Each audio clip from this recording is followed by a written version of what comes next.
Dawn, June 6, 1944. Omaha Beach, Normandy, France. The sea lay still beneath a ceiling of gray clouds, smooth as oil and twice as cold. In the darkness, hundreds of landing craft drifted together, creaking and swaying, their engines muted to a low mechanical heartbeat.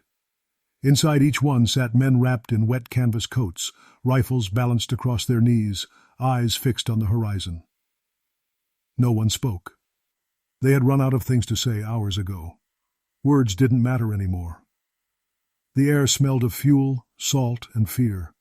The waves slapped against the metal hulls in a slow rhythm that seemed to count down the seconds to something nameless and vast. Every man could feel it pressing in, that heavy silence before the world collapses. They had been briefed. They had studied maps, memorized landing zones, rehearsed formations. They had been told that this would be decisive, that the war might end on this day if they could just hold the beach. But no training could quiet the truth that crept into their thoughts now. They were sailing toward a place designed to kill them.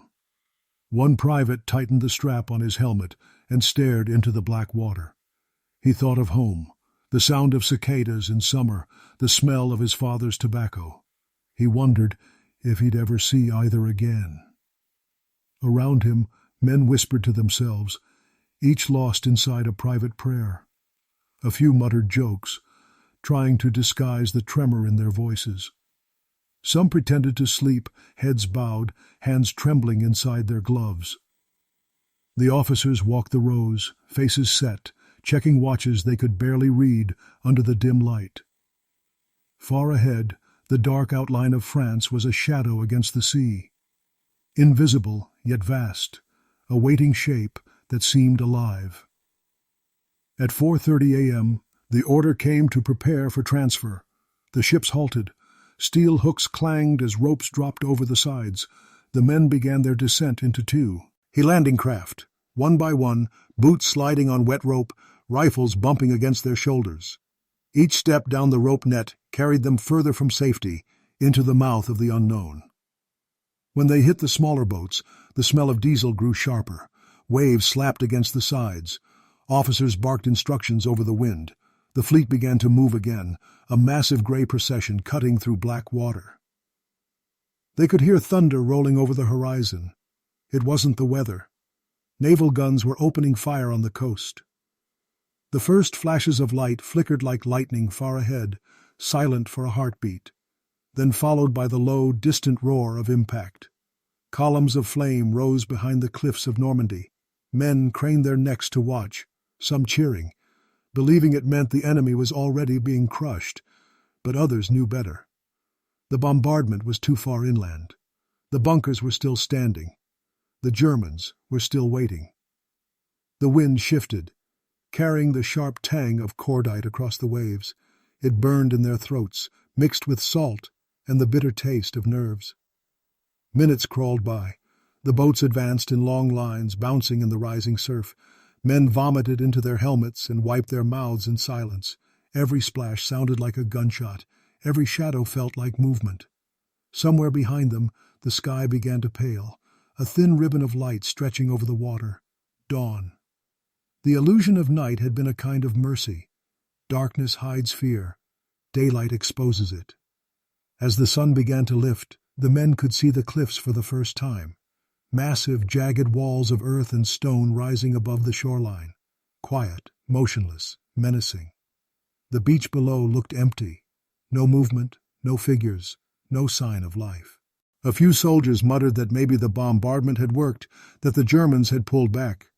Others stayed silent, watching the cliffs through squinted eyes. The closer they came, the quieter everything seemed to get. Even the wind fell away. The engines hummed like distant bees. Time itself felt slow, stretched thin. Then came the first flash from the shore, a muzzle flare from somewhere high up the bluff. A shell screamed overhead and exploded behind the boats, showering the sea with water and steel. No one spoke now. No one breathed. Seconds later, the horizon erupted in light.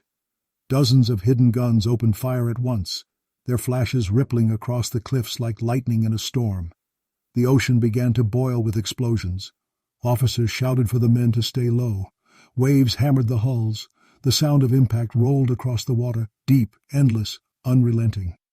One boat was hit mid-line. It vanished in a bloom of fire, scattering debris across the waves. The men in the nearby craft watched it disappear, eyes wide, faces drained of color. No one turned away. They couldn't. Still the boats pressed forward. Shells burst around them, sending geysers of water 30 feet into the air. Spray drenched the men's faces, stinging their eyes, filling their mouths with salt. The formation was beginning to break apart. Boats drifted off course, engines failing, men shouting through static-filled radios.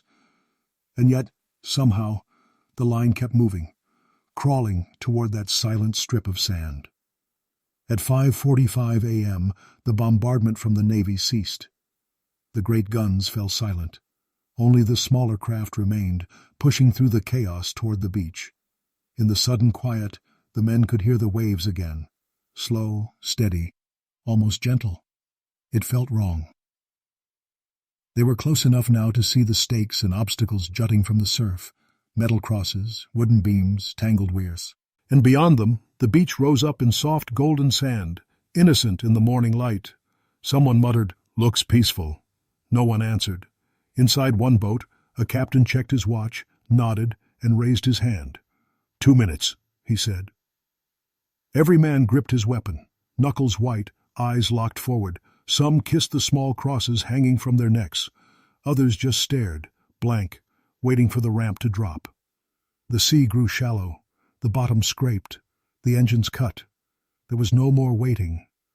The captain's voice cracked through the roar of surf. "Ready!" A single heartbeat passed. Then the ramp slammed down. The calm was gone. The silence shattered. And in that instant, the world erupted. The men who had spent the night in stillness were swallowed by fire and steel.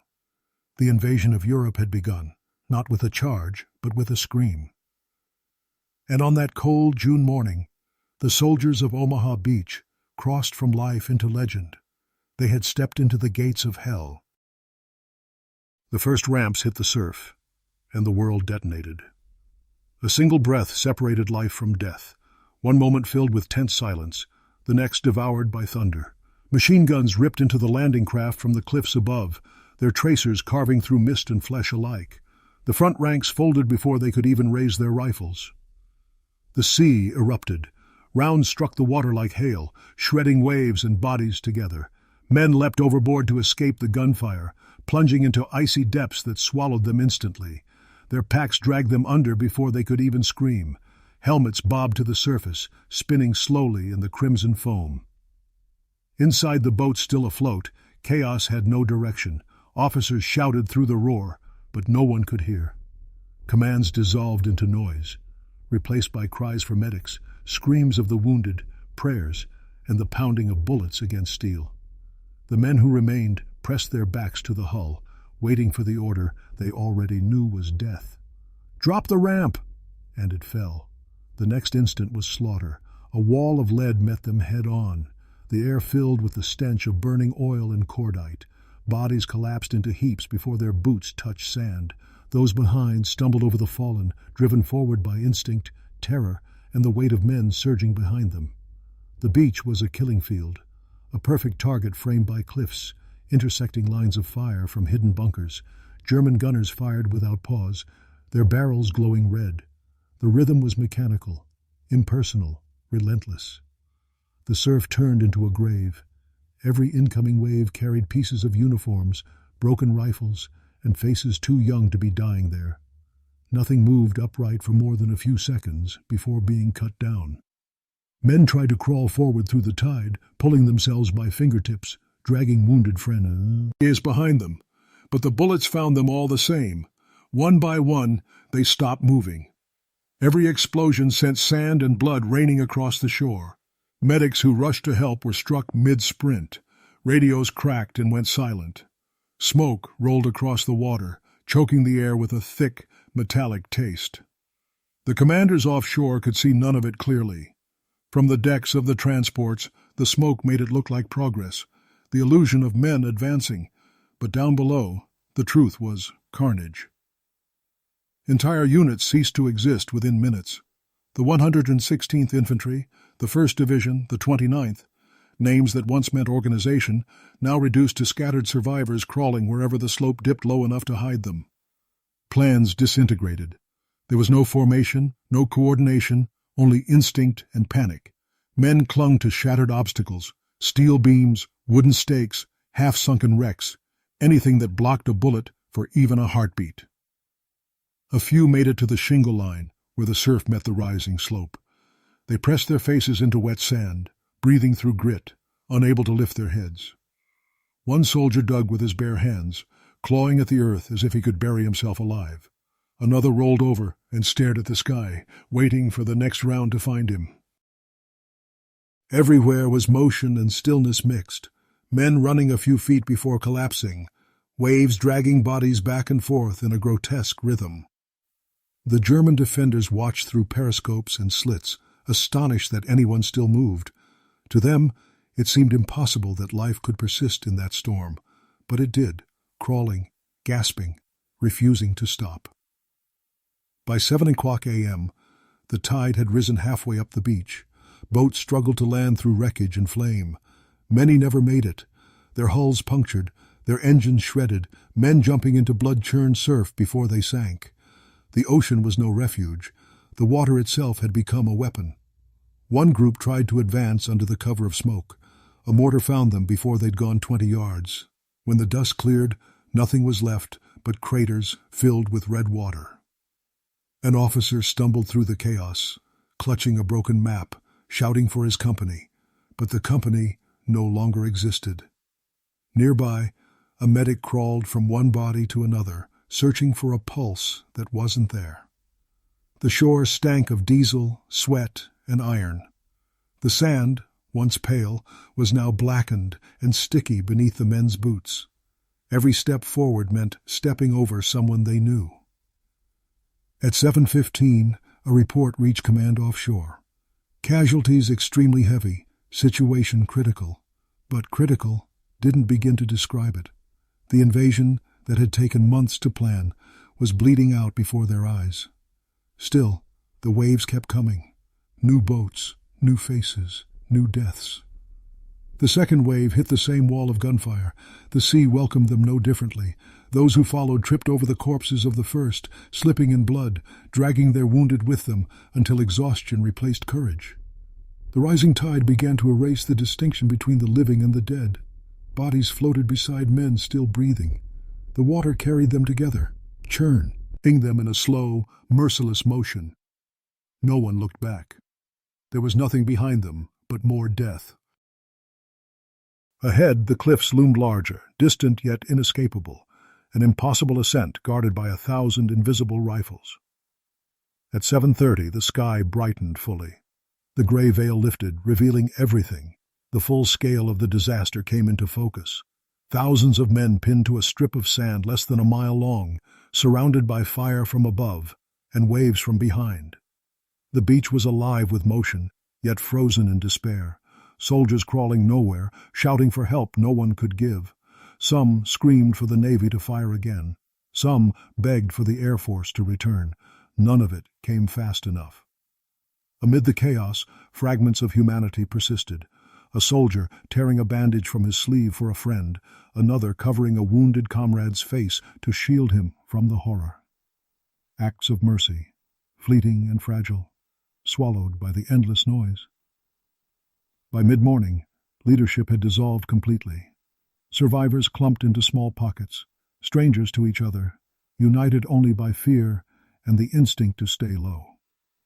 There were no orders now, no direction, no way to communicate. The radios were gone, the officers dead, the plans meaningless. It was not a battle anymore. It was endurance, a test of who could stay alive the longest on ground designed to destroy them. The ocean continued its slow advance, dragging wreckage onto the shore, pulling bodies back out again. The tide marked the passage of time better than any clock could, and time was running out. At 7:45, a young corporal lifted his head above the shingle and saw only devastation. Boats burning offshore, smoke curling up the cliffs. He lowered his gaze and whispered, "We're not getting out." For many that thought had already taken root. They stopped thinking of victory, stopped thinking of home. Survival itself seemed like a lie someone had told them long ago. Every man on that beach understood, at last, the truth of Omaha. No one was winning, no one was moving, and no one believed they would leave that shore alive. The beach had become a graveyard, but the dead were not the only ones lying still. Those who remained alive pressed themselves into the sand, motionless, barely breathing, their hearts hammering in rhythm with the gunfire that never stopped. Every instinct screamed to stay down, to vanish into the earth, and never rise again. Yet somewhere amid that chaos, a few decided that dying where they lay was not an option.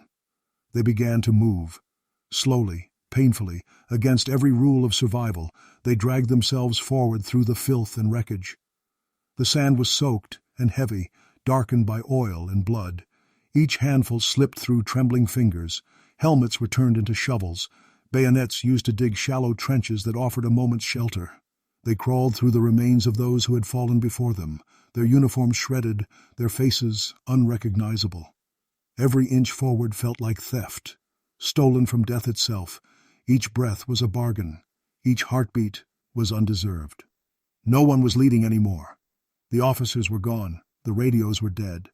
Orders had turned into instinct. Men acted on the most primitive command of all: move or die.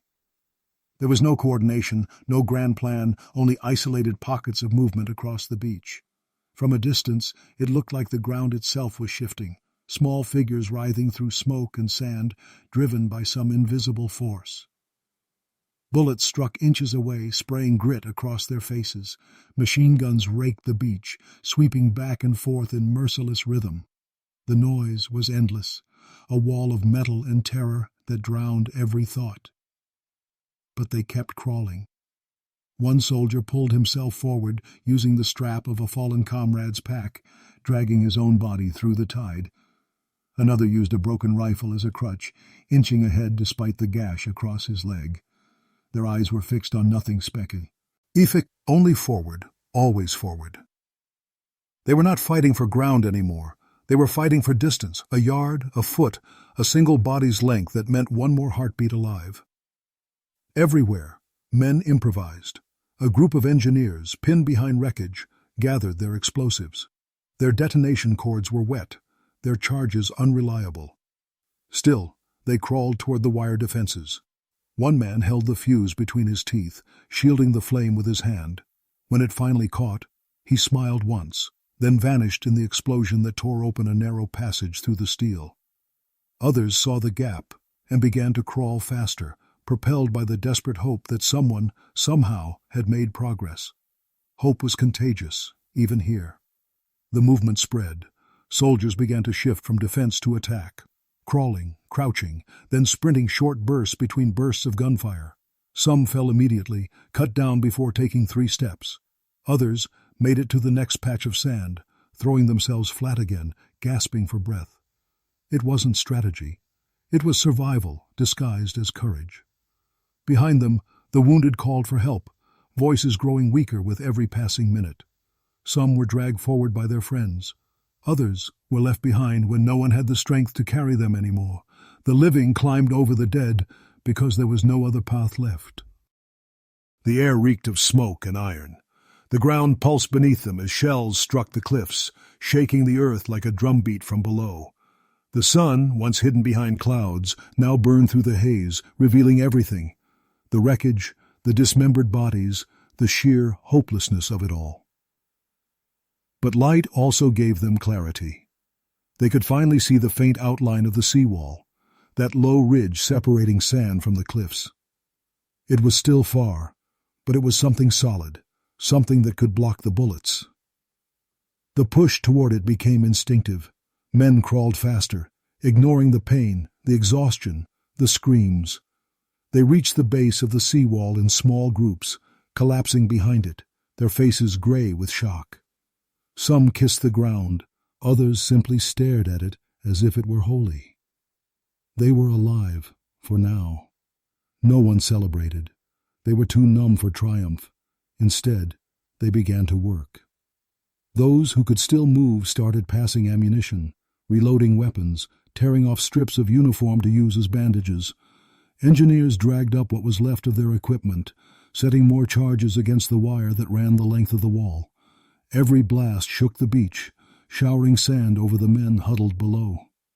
Somewhere down the line, a soldier shouted a single word, "Move!" and something in that voice ignited the others. It wasn't an order, but it spread faster than fear. Men began to rise. Crouched, stumbling, half-blind, they started to cross the gaps blown through the wire. They had no guarantee of survival, no certainty of anything beyond the next second. Yet, they moved anyway. A handful of soldiers reached the base of the cliffs. They looked up at the jagged slopes rising above them, slick with mud and broken stone. It seemed impossible to climb, but impossibility had already lost its meaning on this beach. Using bayonets, hands, and shattered wood, and beams, they began to ascend. Each foot of progress was met with bursts of gunfire. Each step was a gamble. Back below, others followed. Those still trapped on the sand laid suppressive fire, shooting blindly toward the ridge to give the climbers a chance. For the first time that morning, the Germans were forced to adjust their aim. Their perfect fields of fire fractured. Tiny fragments of movement were coalescing into something greater, momentum. At the seawall, another detonation echoed down the shore. A section of barbed wire vanished in a flash of flame and dirt. The path widened. More men poured through, using the chaos as cover. Still, the price was staggering. Every few feet, another body fell. The wounded screamed for help. The dying whispered for water, but no one stopped. They couldn't. Stopping meant joining them. The beach was no longer a place. It was a test of endurance, a crucible. One soldier, crawling beside a wrecked jeep, found a torn flag wedged under the wheel. He pulled it free, half-burned, edges soaked in salt water. Without thinking, he tied it to the antenna still jutting from the vehicle. For a moment, it fluttered weakly in the wind. That small motion caught someone's eye, and for reasons no one could explain, the sight of that tattered flag, barely recognizable, barely standing, sent a surge through the survivors. They were still here. They were still moving. They were not finished. By late morning, the movement had become a crawl no longer. It was a drag, a stumble, a desperate climb toward survival. The men who had started this day in perfect formation were now unrecognizable, covered in soot, blood, and grit, but alive. They were closer to the cliffs now, close enough to see the dark mouths of the bunkers and the flashes within them. The enemy was still there, still firing, still waiting to crush them completely. But the Americans didn't stop. They couldn't. Every instinct said to fall back, but there was nowhere to retreat to. Only the sea behind them, still filled with the dead. Forward was the only direction that meant life. The impossible had begun to happen. Movement was returning to Omaha. From scattered chaos came small, pulsing sparks of resistance. And as more soldiers reached the base of the cliffs, the tide of death began to turn, one crawl at a time. The men at the seawall had no plan, no orders, and almost no strength left. Yet when the call came to move, they did. Crawling became crouching, crouching became running, and running became climbing. The moment they rose, the world erupted again, bullets snapping through the smoke. But they didn't stop. They had already faced death. What waited ahead was only another version of it. The cliffs loomed above like a fortress built by the gods, steep, jagged, and defiant. Mud crumbled under their boots. The ropes they'd scavenged from the wrecked landing craft barely held. Many didn't. Hands slipped, bodies fell, but others grabbed the loose ends and climbed anyway. Their palms bled, their nails split, and every muscle screamed for mercy. Machine guns hammered from hidden nests, their muzzles flaring in the fog. The Americans climbed through it like ghosts, using shell craters and shattered rocks for cover. Grenades were hurled blind into openings in the cliffside. Some exploded, others didn't. When one went off, the sound was drowned by the next burst of fire. No formation existed now, just fragments of units clawing their way upward, faces streaked with soot and salt.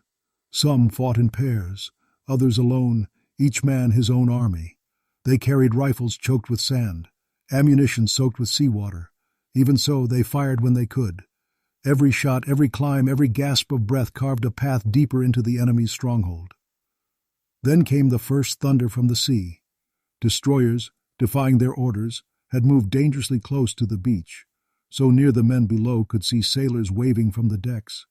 The ships turned broadside, their guns swinging toward the cliffs. A moment later, the coastline exploded. Massive shells smashed into the German positions, breaking open bunkers that had stood untouched all morning. Pillboxes cracked apart like eggshells.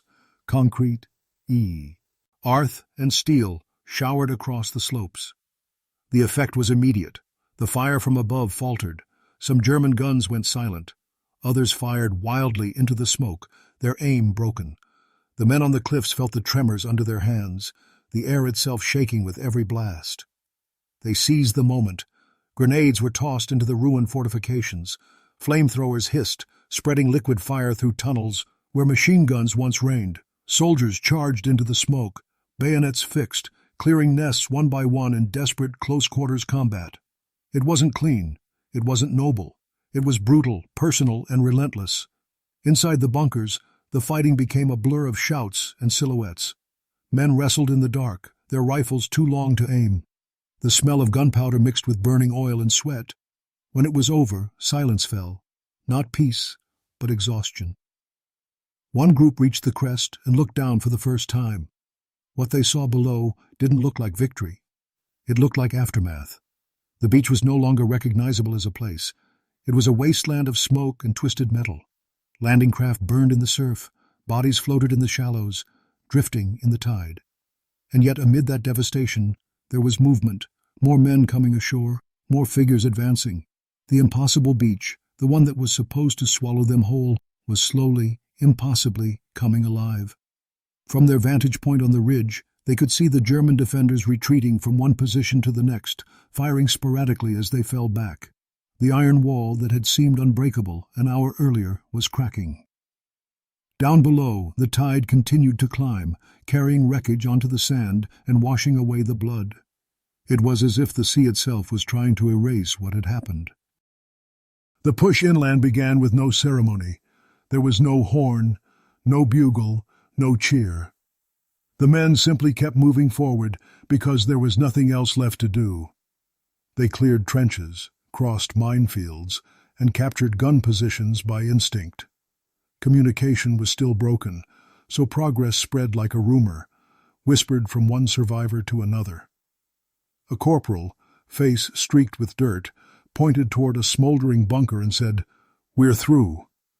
It wasn't a declaration of victory, but a statement of disbelief, a thought made real only by the fact that he was still breathing. By late morning, the enemy fire had thinned to isolated bursts.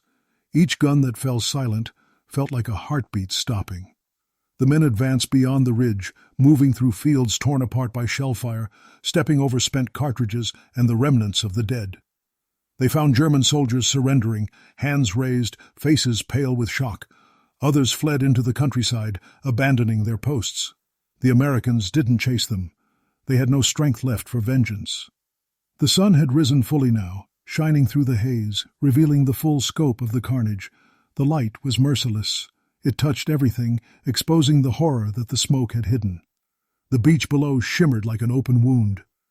At noon, the battle was effectively over. The last machine gun fell silent, its barrels smoking, its crew gone. The surviving Americans stood scattered across the ridge and the sand below, blinking in disbelief. The sound of the sea returned, gentle, rhythmic, almost kind. For a long moment, no one moved. Some dropped to their knees, too drained to stand. Others stared blankly at the horizon, unable to comprehend that they were still alive.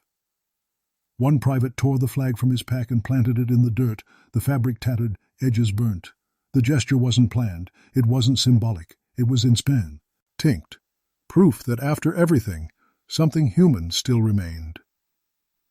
Omaha Beach, the place that had begun as a nightmare, that had seemed certain to fail, was theirs. The impossible had been done. But the cost was everywhere. The sand was carpeted with silence. Every victory step was taken over loss. The air was thick with smoke and disbelief. No cheers echoed across the cliffs. No voices shouted triumph. Only the wind carried the story. Over the wreckage, over the water, out toward the ships that still waited offshore. Those aboard could see movement on the beach now. They didn't know yet whether it meant success or failure, only that someone was still alive down there, and that was enough. By the time the reports reached command, the battle had already burned itself out. Omaha was secure, but no one would ever call it won. The survivors didn't speak of conquest or glory.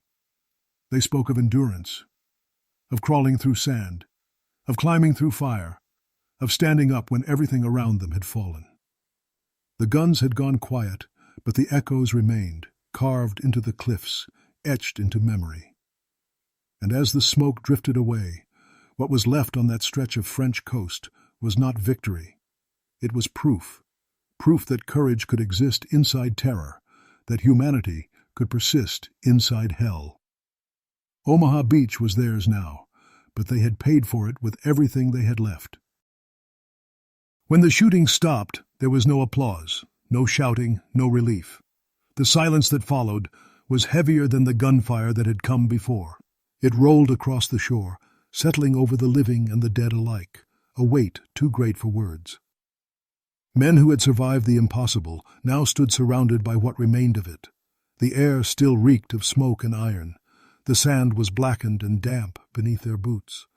The tide, indifferent and unfeeling, crept back toward the shore, washing over twisted metal, splintered rifles, and unrecognizable faces. The sea was calm again, eerily calm, as if the morning's violence had been erased. But the men who looked at it knew better. They had watched that same water turn red, had seen it swallow their brothers whole. Now its stillness felt like mockery. They began to move slowly, searching through the wreckage for anyone still breathing. Every few feet, someone called a name. Sometimes there was an answer, sometimes only the whisper of wind through the dunes. A few soldiers sat down beside the bodies of friends and stared at them, unable to speak or stand. Others continued walking, afraid to stop, afraid that if they did, the weight of what they'd seen would crush them. Medics worked wordlessly, their hands trembling from exhaustion. They moved between the fallen, checking for signs of life, closing the eyes of those who had none. The stretchers ran out long before the dead did. No one spoke of victory. There was nothing triumphant about this ground. Every yard of it had been bought with lives. The sand was littered with helmets and letters, photographs pressed into the mud. Reminders of who these men had been before dawn had turned them into soldiers and corpses.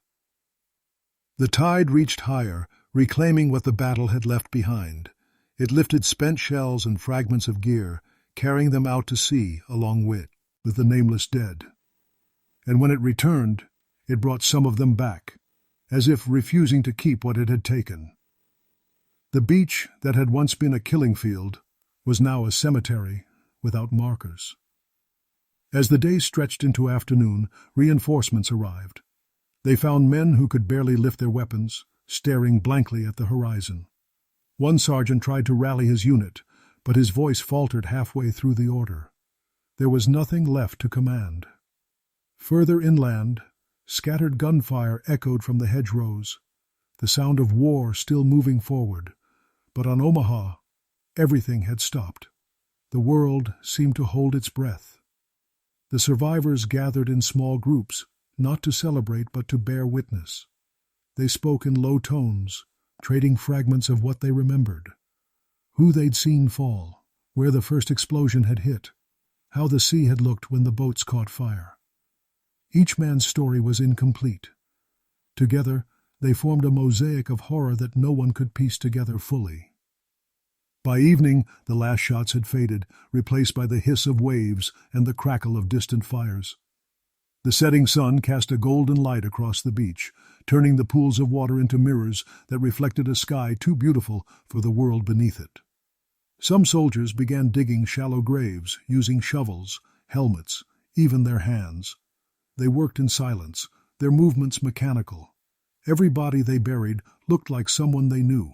Others gathered near the shore, building makeshift crosses from rifle stocks and splintered wood. Names were scratched into them with bayonets, initials carved for those whose faces were gone. The sea kept rising and falling, its rhythm slow and eternal, erasing the footprints as quickly as they were made. A young private knelt beside a fallen comrade, the two of them barely older than boys.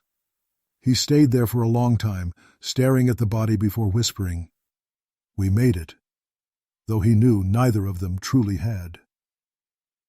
Nearby, a medic sat in the sand, his hands stained and shaking. He had saved as many as he could, but it would never feel like enough.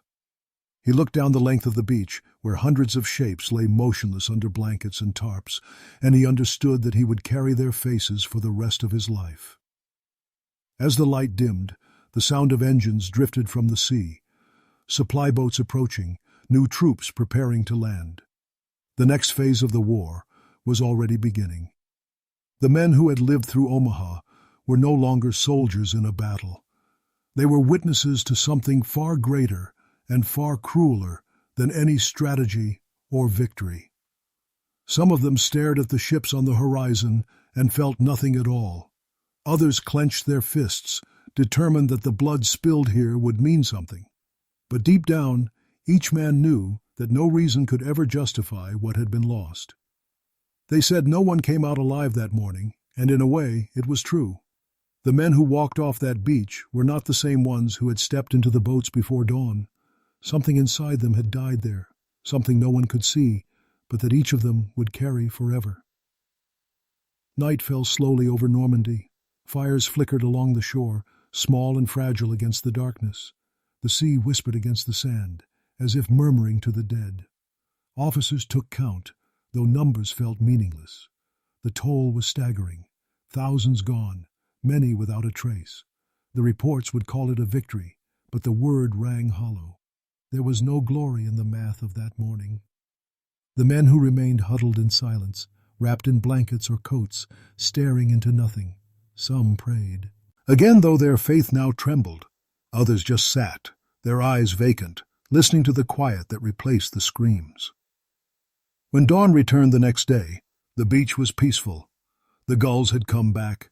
The water gleamed under the new light, clean, innocent, pretending nothing had happened. But beneath that illusion lay the truth. Thousands buried in shallow graves, thousands more carried by the current, an entire generation of youth left scattered across foreign sand.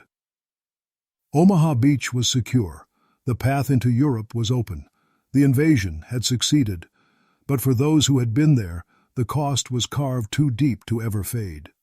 They would go on fighting, go on living, go on breathing.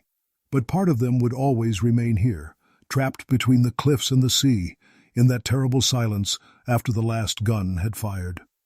It was not triumph that day had given them. It was understanding, that freedom demands blood, that courage can exist beside fear, and that even victory can feel like loss. Omaha was won, but it was not conquered. It was endured. For 6 hours, the men of that beach had faced the worst the world could offer, and somehow a few had walked away, not as heroes, not as victors, but as proof that humanity can survive even in hell. Though it never leaves unscarred, if this story moved you, take a moment before you leave. Subscribe to the channel, not for numbers, but so these voices, these moments, aren't forgotten. Tell me in the comments what part of this story stayed with you most. Every reply, every memory shared, keeps their sacrifice alive a little longer.